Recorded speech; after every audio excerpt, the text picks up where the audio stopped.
tingkat provinsi. Saya ketua Kabupaten Provinsi NTT. Yang kedua, saya ini kontraktor kurang lebih 35 tahun. Saya sebagai seorang kontraktor kurang lebih 35 tahun. Yang ketiga, saya ini wakil bupati. Saya jabatan wakil bupati.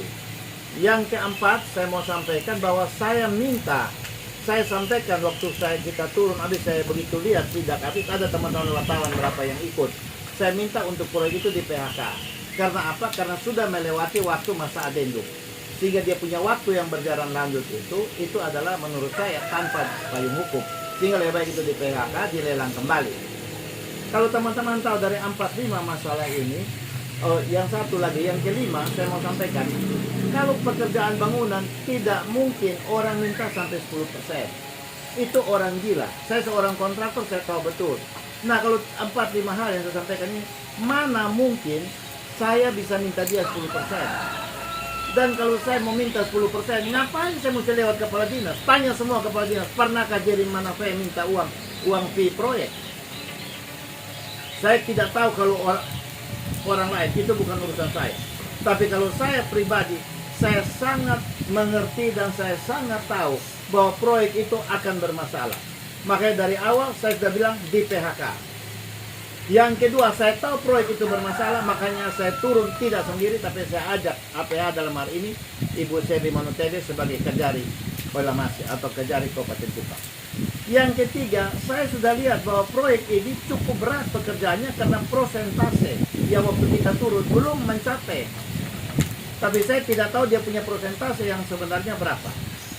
Nah, kalau seperti ini teman-teman boleh berpikir, janganlah mereka memfitnah saya. Karena mungkin ini tahun politik, mau coba-coba memfitnah saya. Tapi Tuhan tahu, saya tidak hanya berkata Tuhan dari mulut saya, tapi hati saya ngomong jujur. Mana mungkin saya minta uang fee kepada Haji Darwis sebagai kontraktor dengan pekerjaan bangunan bisa minta 10%. Ini mantan kontraktor. Kerja bangunan itu untungnya berapa? Untungnya berapa rupiah? Kalau bisa untung 5% sudah hebat. Salah-salah pekerja bangunan itu salah-salah rugi. Kenapa? Kerja bangunan itu nilai sosoknya sangat tinggi. Kehilangannya. Kalau kita kerja aspal, kerja embung-embung, orang mau curi apa? Itu garuk tanah, orang mau curi tanah, ambillah sebanyak mungkin. Kalau orang kerja aspal, orang mau curi batu, mau curi pasir, mau curi aspal dengan drone, mana mungkin. Tapi kalau kerja bangunan, itu sosoknya tinggi. Karena hampir setiap item pekerjaan itu bisa saja terjadi kehilangan. Saya kontraktor tidak mungkin. Jadi bukan saya mau membela diri, tapi saya harus ngomong dengan jujur, itu fitnahan. Kalau memang itu, kalau kadis ada omong, bertobatlah dia. Saya perlu omong dia keras ini. Saya tidak pernah menyuruh dia. Tuhan tahu saya tidak pernah menyuruh dia minta uang sampai 10%. Kalau saya mau minta uang 10%, saya akan ketemu langsung Haji Darwis. Saya kenal cukup baik dengan Haji Darwis. Tidak mungkin lah. Dia bisa untung berapa? Saya malah kasihan dia, saya bilang ini di PHK. Supaya baru dilelang ulang. Soal siapa yang mau kerja kemudian silakan. Saya juga mau sampaikan, ada yang minta saya untuk mungkin mau Pak Haji Darwis ketemu. Saya bilang tidak. Kalau mau bertemu masalah go, tidak mungkin. Karena saya sudah sampaikan statement saya PHK. Begitu. Yang mau minta ketemu siapa Bapak? Ada orang yang minta datang di saya mau ketemu, itu jauh.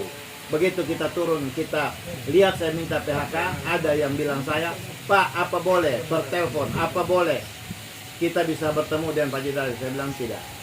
Kalau masalah GOR, saya tidak berurusan lagi. Orang Kabupaten Kupang Bapak atau pejabat? Ya tidak, bukan pejabat.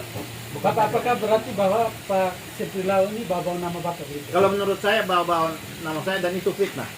Saya berarti ngomong fitnah. Beliau tidak boleh menfitnah saya.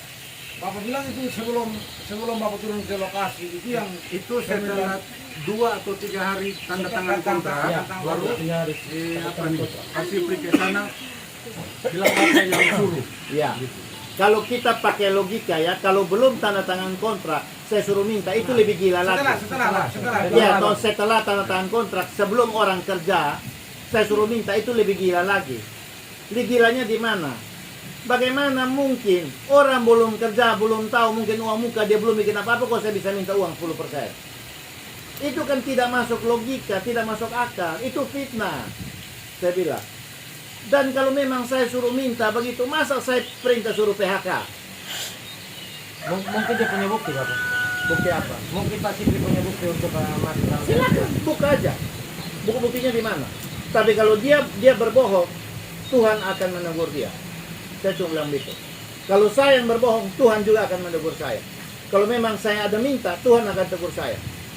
Tapi kalau si Prilau atau siapapun juga yang memfitnah nama saya bilang Tuhan juga akan tegur mereka. Papa yang minta mau ketemu dengan Papa tuh, udah Ada. buktinya apa? Pak? Saya tidak tahu, mereka juga telepon saya aja. Saya tanya nama juga tidak mau kasih tahu. Cuma tahu Omong apa nama mereka? saya. Ya omongnya cuma bilang apa bisa kita ketemu Bapak untuk bicara. Saya bilang silakan di kantor, tapi kalau bicara masalah GOR saya tidak bicara. Sudah pernah untuk saya. Oh, jadi dia ngomong bicara soal GOR ya, Bapak ya? Iya, tanya saya. Ya. Apa kita bisa bicara soal ini masalah GOR? Saya bilang tidak.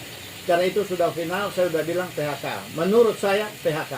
Nomor baru. Anjuran saya PHK. Nomor baru atau ada nama di Bapak? Tidak ada. Terus saya bilang orang saya tidak kenal. Cuma telepon saya saja, begitu. Minta untuk ketemu, tapi saya tetap menolak bahwa saya tidak bicara lagi masalah GOR. Karena anjuran atau saran saya itu adalah PHK. Karena dia sudah melewati masa adendum. Jadi tidak benar Bapak minta dia, Bapak? Saya tidak pernah minta itu fee. Boleh tanya semua, dan saya tidak pernah urus proyek. Sedangkan itu GOR saja, tanda tangan itu hanya tanda tangan yang saya menyaksikan. Saya pun tidak ikut tanda tangan. Saya hanya menyaksikan. Mereka yang bertanda tangan, saya cuma berdiri ikut menyaksikan. Karena apa saya mesti menyaksikan? Karena mereka tanda tangan di ruang rapat saya.